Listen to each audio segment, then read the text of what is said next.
UK figures. Here we are. Now the UK figures, we know these are gross. These cases here were grossly more than this. These are gross underestimates due to the way testing was carried out at the time. But we do see that the cases are increasing in the UK. But, and this is what I wanted to get onto today, when we look at the figure for deaths, we can hardly see it along the bottom there, so we need to go onto the log scale, and we see that the deaths are really quite low. Now, to be fair, cases are increasing slightly. Hospitalisations and deaths are increasing slightly in France because of this lag effect that we know about. But even allowing for that lag effect, the infection fatality rate and the death rate seems to be much, much lower. So let's delve into this a little bit. Office for National Statistics, as of the 4th of August, infection fatality rate, the number of people that die for those that get infected, just under 0.5%. Medical Research Council figure, same infection fatality rate, about under 1/3%, 0.3%.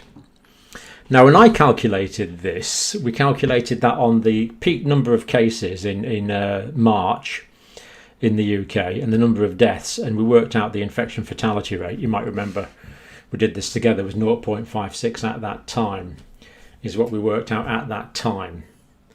But it looks like even that might be an overestimate.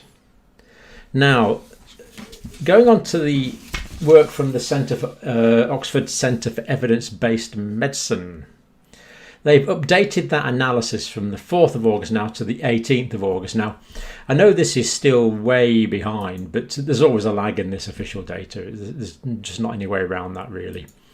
So, Oxford Centre for Evidence-Based Medicine, August analysis of past 4 weeks. So they're comparing the last 4 weeks. Now, be assured, the Centre for Evidence-Based Medicine did take full cognizance of the delay between infections and deaths. And they actually found the mean delay was 3 weeks, exactly 21 days. Although, of course, there's quite a bit of variation around that. So they're well aware of this lag effect, and they took that completely into account when they were working out their figures. And yet they come up with statements like this. The trend in deaths, however, continues to be downwards. This is after the 18th of August.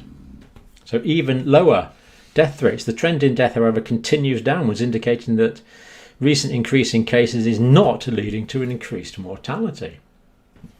I mean, this is just incredibly good news. Cases are rising, but mortality, the deaths, are not even accounting for the 3-week delay. This is encouraging stuff.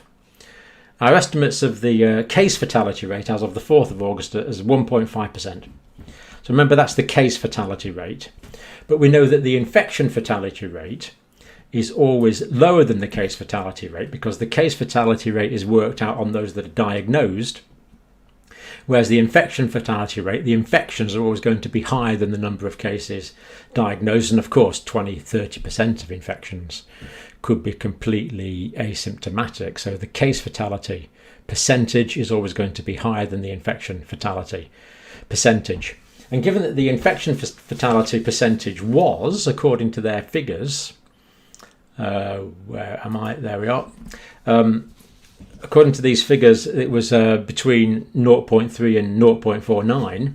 That's the infection fatality rate. Well, if the case fatality rates continue to drop, we could assume that this has also continued to be low, that the infection fatality rate is actually lower than this now. Now, I can't say that for definite, but that's what this would be indicating from the Centre for Evidence-Based Medicine in Oxford.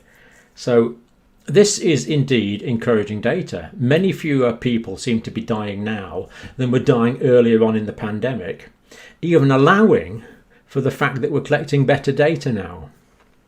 It's absolutely intriguing and encouraging. Now,